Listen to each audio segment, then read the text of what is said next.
हरे कृष्ण। गणेश चतुर्थी पर हम लोग सरलता से खुद से हवन कैसे करें और शास्त्रीय विधि से कैसे करें ताकि हमको पूरा फल मिल जाए, इस वीडियो में मैं वही बताऊंगा। बिल्कुल थोड़े समय में आप लोग कर सकते हैं, लेकिन इसको एक बार दो बार जब तक समझ में नहीं आए तब तक देख लेना। प्रयास करूंगा कि खूब आसान तरीके से मैं आपको बताऊं, ठीक है।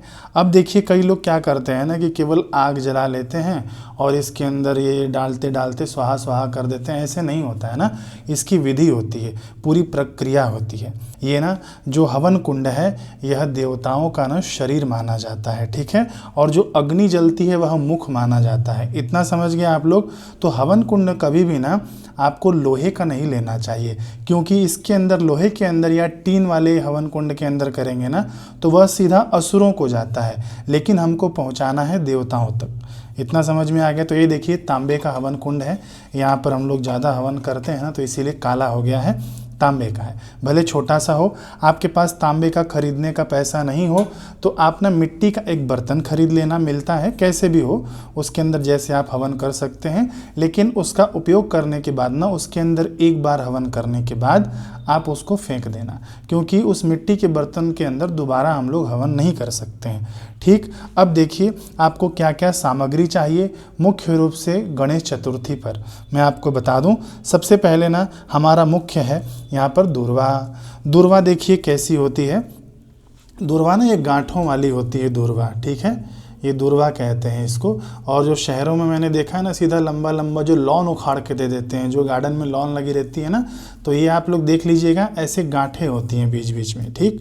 तो ये दूर्वा यदि आप ले आते हैं तो इसको ना छोटा छोटा तोड़ लेना। ऐसे नहीं कि ये बड़ा सा दूर्वा उठा के डाल दिया, ऐसे नहीं करना है।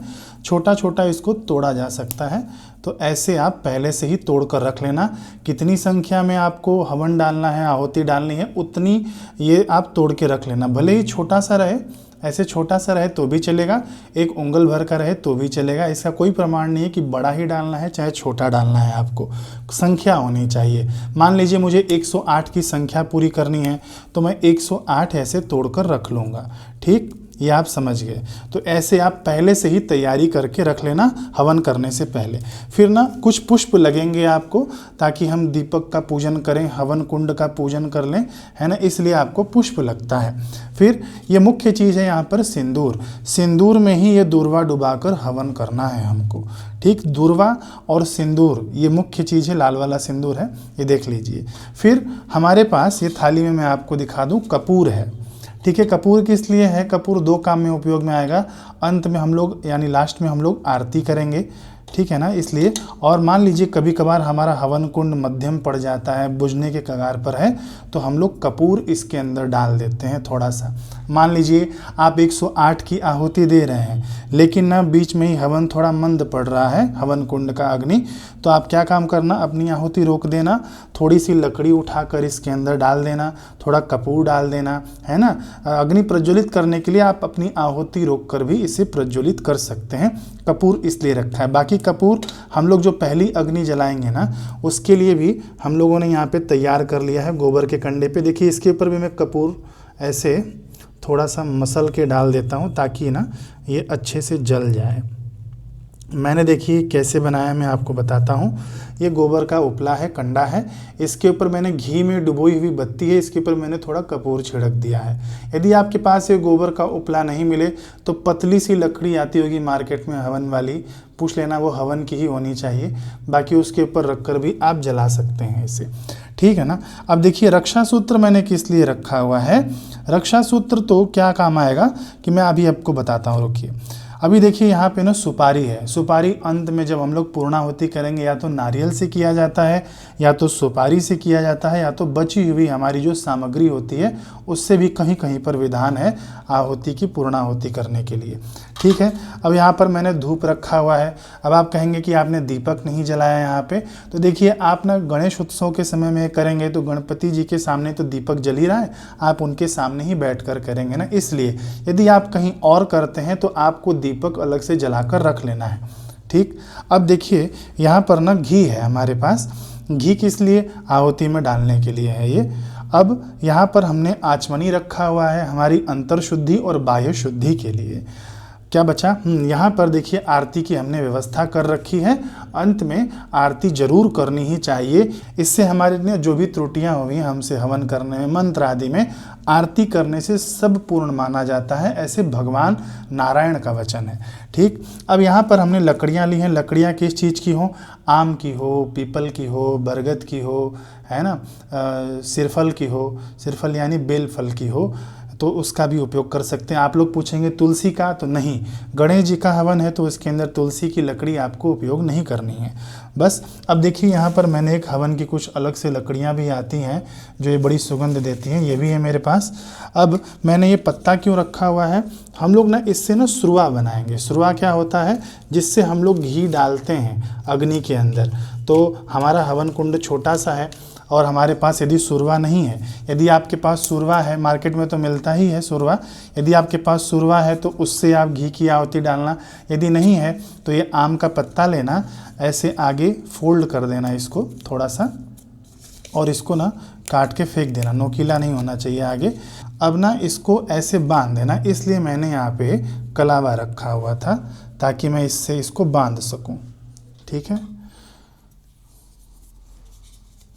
कई लोग क्या करते हैं ना कि स्टील के चम्मच से उठा कर डालने लगते हैं। दो चीज़ें मेरी ध्यान में रखिएगा। आप नॉर्मल पूजन कर रहे हैं किसी भी देवी देवता का, तो उसके अंदर तो एक बार स्टील का चल भी जाएगा, क्योंकि स्टील जो है ना लोहे से उसकी उत्पत्ति होती है।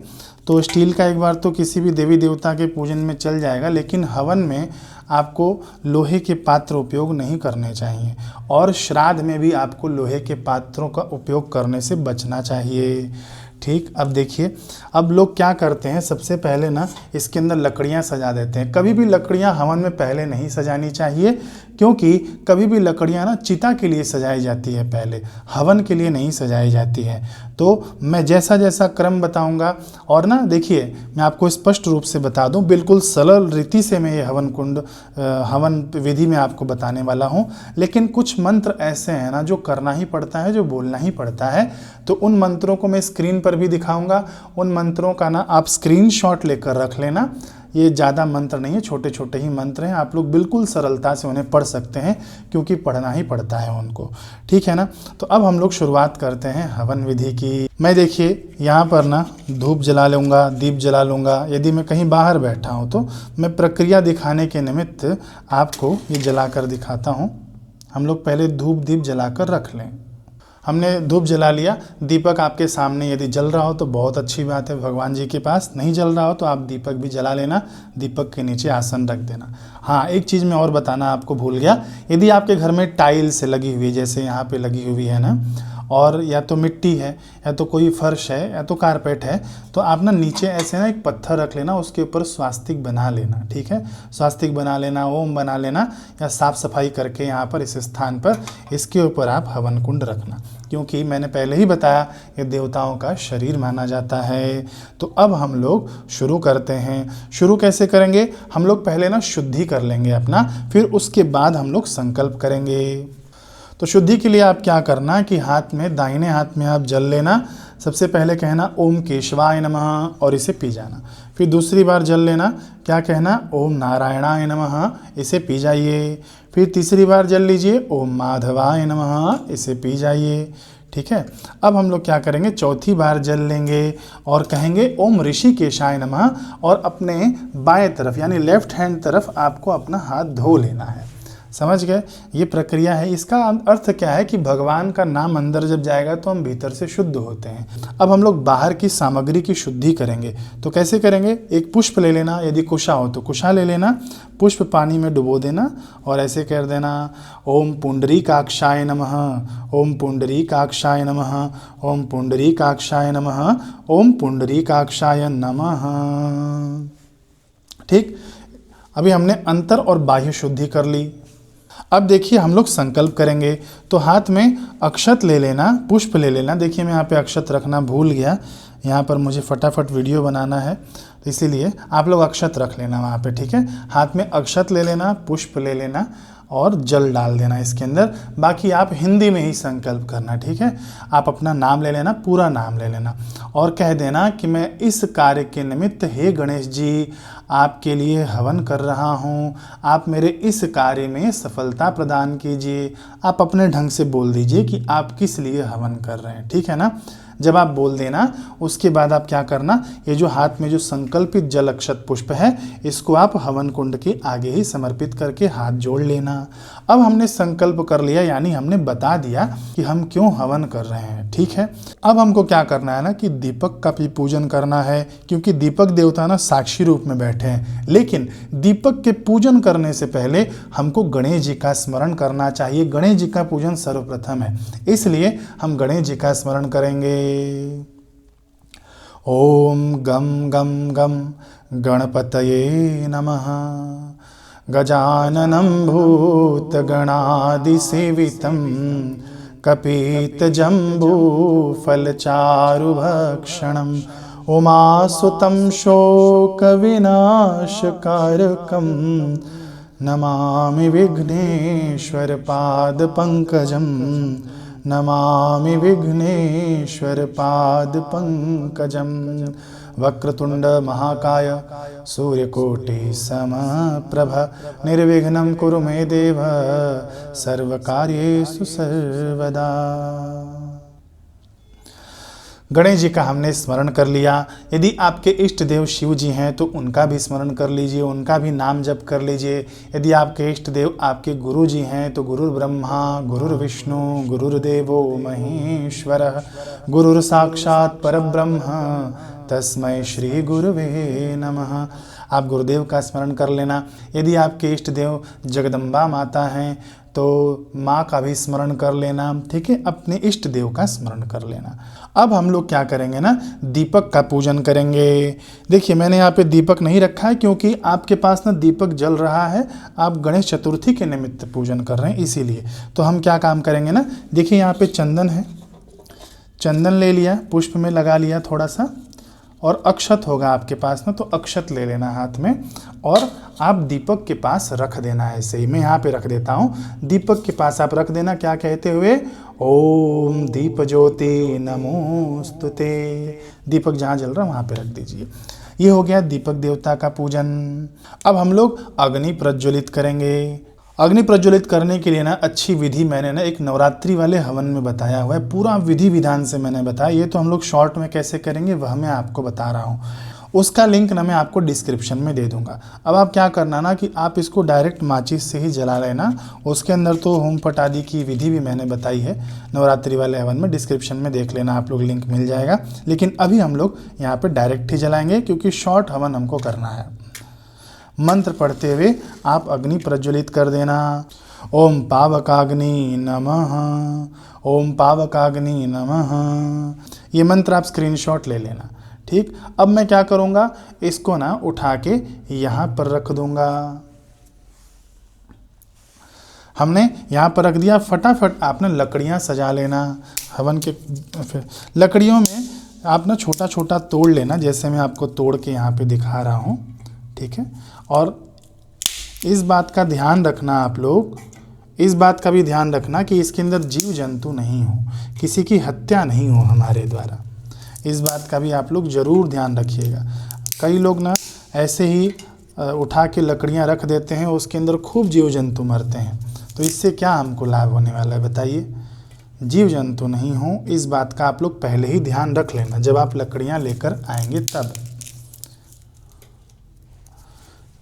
थोड़ा सा यहाँ पर मैं देखिए गोबर के कंडे भी रख देता हूँ छोटे छोटे, ताकि अग्नि बनी रहे हमारी।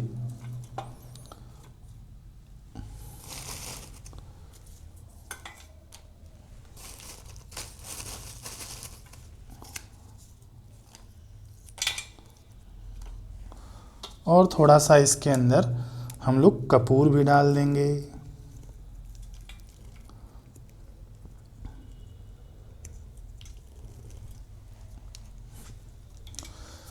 तो ये हमने तैयारी कर ली। अब हम लोग क्या करेंगे, फिर से आप ना पुष्प लेना, अक्षत लेना और ये चंदन लगा लेना पुष्प में, ठीक है। अब आप कह देना हम ना हवन कुंड का पूजन कैसे करेंगे? भगवान के नाम मंत्रों द्वारा। वैसे पूजन का मंत्र अलग है, लेकिन भगवान के नाम द्वारा भी हवन कुंड का पूजन हम लोग कर सकते हैं। कह देना ओम नमो नारायणाय, ओम नमो नारायणाय, फिर ओम पावकाग्नि नमः, ओम अग्नि देवताय नमः। बिल्कुल सरल भाषा में ओम अग्नि देवताय नमः। अब जो अक्षत है इसके ऊपर और जो चंदन लगा हुआ है वो आप ना अग्नि में ऐसे गिरा देना, लेकिन पुष्प अंदर मत गिराना। कभी भी पुष्प को अग्नि में नहीं जलाना चाहिए, इस बात का आप लोग ध्यान रखना। पुष्प इस वेदी पर बाहर रख देना आप, ठीक है। हमारी अग्नि देवता प्रकट हो गए हैं। पहले अग्नि देवता को आप प्रणाम कर लीजिए खूब हाथ जोड़कर, क्योंकि इन्हीं के माध्यम से हमारा किया हुआ भगवान के पास जाएगा। अब सर्वप्रथम ना आपको 7 आहुति देनी है। मैं इसके अंदर आपको शॉर्टकट नहीं बता सकता हूँ, क्योंकि ये देनी ही देनी होती है। आपको ना स्क्रीन पे मैं मंत्र दिखा दूंगा, स्क्रीनशॉट आप लोग ले लेना। सबसे पहली आहुति है ओम प्रजापतये स्वाहा, इदम प्रजापतये नमः। फिर दूसरी आहुति है ओम इंद्राय स्वाहा, इदम इंद्राय नमः। ठीक है। तीसरी आहुति है ओम अग्नये स्वाहा, इदम अग्नये नमः। आप घी को पिघला लेना, ठीक। फिर चौथी आहुति है ओम सोमाय स्वाहा, इदम सोमाय नमः। फिर क्या है? ओम भूः स्वाहा, इदम अग्नये नमः।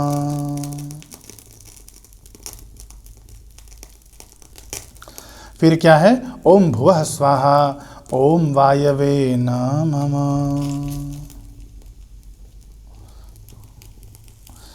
ठीक। फिर उसके बाद आखिरी है ओम स्वः स्वाहा, इदम सूर्याय नमः। अब हम लोग घी की ना 8 आहुति डालेंगे सर्वप्रथम, ठीक है। याद रखना आप लोग।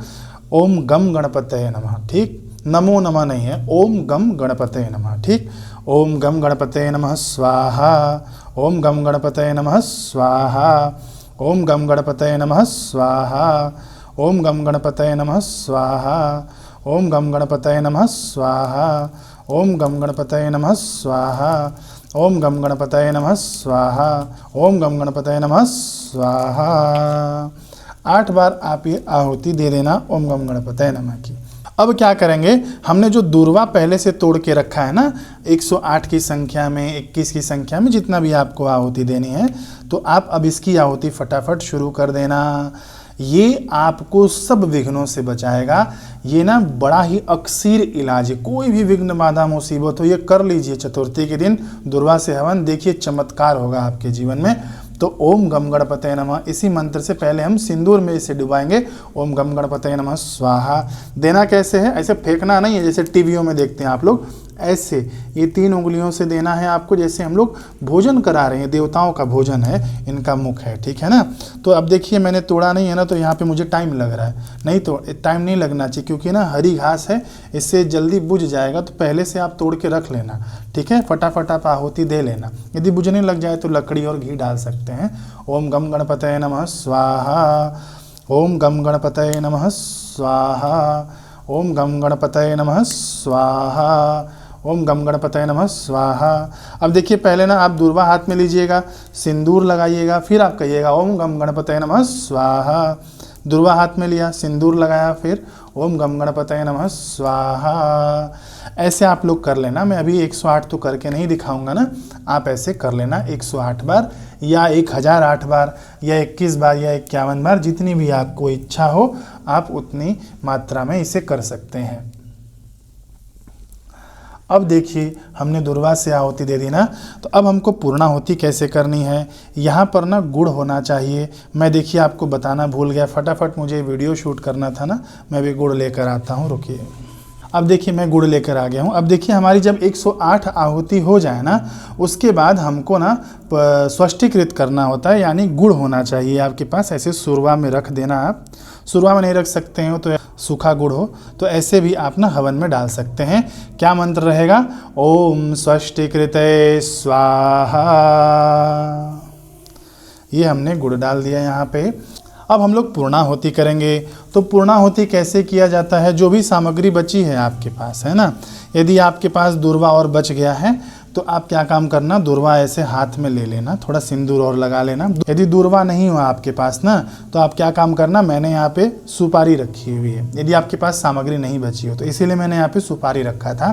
सुपारी को क्या काम करना, थोड़ा सा घी में डुबो लेना, फिर मंत्र पढ़ लेना, ओम पूर्णमदः पूर्णमिदं पूर्णात् पूर्णमुदच्यते पूर्णस्य पूर्णमादाय पूर्णमेवावशिष्यते ओम शांति ही शांति ही शांति ही। ऐसे आप सुपारी डाल के प्रणाम कर लेना। फिर इसके बाद हमको आखिरी क्या करना है, वसुधारा, जो हमने सुरवा बना रखा था। वसुधारा में क्या किया जाता है ना, इसके अंदर ना घी डाला जाता है। ऐसे देखिए, सुरवा ऐसे पकड़ लेना और घी डालना। ओम वसो पवित्रमसि स्वाहा, लंबा चौड़ा मंत्र है, लेकिन आप लोगों के शॉर्टकट के लिए मैं यहाँ पे ऐसे ही बता देता हूँ। आप ना सीधे कटोरी से भी डाल सकते हैं, लेकिन मैं कहूँगा ना कि आप सुरवा से ही डालें। ओम वसो पवित्रमसि स्वाहा। ये हो गई वसुधारा की विधि, ठीक है, बिल्कुल शॉर्टकट में मैं आपको बता रहा हूँ। अब हमारी होगी आरती। आरती के लिए हमने तैयार कर रखा है, अग्नि जलते रहना चाहिए, इस बात का आप लोग ध्यान रखना। आरती की तैयारी हम लोग कर लेंगे। देखिए, कपूर हम लोग जला लेंगे। फिर उसके बाद भले आप आरती कोई मत गाइएगा, चलेगा, लेकिन ना आप ऐसे ही आरती आप कर लेना, है ना, भाव से, मन से ऐसे ही कर लेना। भले आप गाना चाहें तो गा भी सकते हैं, नहीं गाएंगे तो भी कोई दिक्कत नहीं है, ऐसे ही आप आरती कर लेना। आरती करने के बाद ना आप आरती दिखा देना। फिर आपको ना यहाँ पे शीतलीकरण करना है। ऐसे 3 बार आप जल से ऐंच देना। अब आरती पूरे घर भर में घुमा के ले आइए, हर एक घर में ले जाइए, बाथरूम में मत ले जाइएगा, घर के पूरे कोने कोने में ले जाइए आरती घुमाकर। फिर उसके बाद यहीं पर लाकर रख दीजिएगा, ठीक। अब क्या करेंगे, आखिरी में हम लोग प्रणाम कर लेंगे, खूब श्रद्धा भाव से प्रणाम कर लेना। गणेश जी का कभी ना विसर्जन नहीं किया जाता है, गणेश जी का, गुरु जी का, क्योंकि ये हमारे जीवन में सदैव बने रहें, हमारा रक्षण करें, हमको सदैव संकटों से बचाएं, इसलिए इनका विसर्जन हम लोग नहीं करते हैं। बस यहीं तक आपका पूजन था। वैसे आम हवन कुंड में हवन करते हैं ना, तो हम लोग उसके अंदर विसर्जन करना पड़ता है, लेकिन आप लोग गणेश चतुर्थी के निमित्त हवन कर रहे हैं तो बस यहीं पे आपका समापन होगा। खूब श्रद्धा भाव से प्रणाम कर लेना आप लोग। यहाँ पे मंत्र की आवश्यकता नहीं है, आपके हृदय की भावना की आवश्यकता है, प्रणाम कर लेना, ठीक। फिर उसके बाद आखिरी में मैं आपको बता दूं कि ये जो हमने सुरवा बनाया है, इसी से आप कहीं से भी, पूरे हवन कुंड पवित्र माना जाता है ना। लेकिन हम लोग बचपन से यही करते आए हैं कि हम लोग ईशान कोण जो होता है ना, वहाँ से हम लोग निकालते हैं। हमारा मुख किस तरफ होना चाहिए, हम लोग पूर्व दिशा की ओर देख के बैठ रहे हैं, ठीक है, मेरा मुख पूर्व दिशा की ओर है, तो भले कहीं से भी आप लोग निकाल सकते हैं, कोई दिक्कत नहीं है, लेकिन मैं विशेष करके ईशान कोण से, यानी उत्तर और पूर्व के कोण से निकालता हूँ। और इसका हम लोग तिलक करते हैं। जब ये ठंडी हो जाए ना राख, इसको ना पैकेट में रख लेना, थोड़ा सा रख लेना और उससे ना रोज़ तिलक करना। ये ना विघ्न बाधाओं से ये तिलक आपको बचाएगा। ये देखिए, मैंने तिलक कर लिया, तो ऐसे आप लोग तिलक कर लेना, ये विघ्न बाधाओं से आपका रक्षण करेगा, बिल्कुल शॉर्ट में। और मैं आशा करता हूँ कि आपको समझ में आ गया होगा, पूरा शास्त्रीय विधि से। ऐसा नहीं कि उठाया डाला, ये कोई हवन की विधि नहीं होती थी, ये प्रॉपर विधि है जो शॉर्ट में भी है और शास्त्रीय भी है, ठीक। इसको आप लोग खूब शेयर करिएगा ताकि हमारे कई भाई बंधु इसका जरूर लाभ ले सकें। हरे कृष्ण।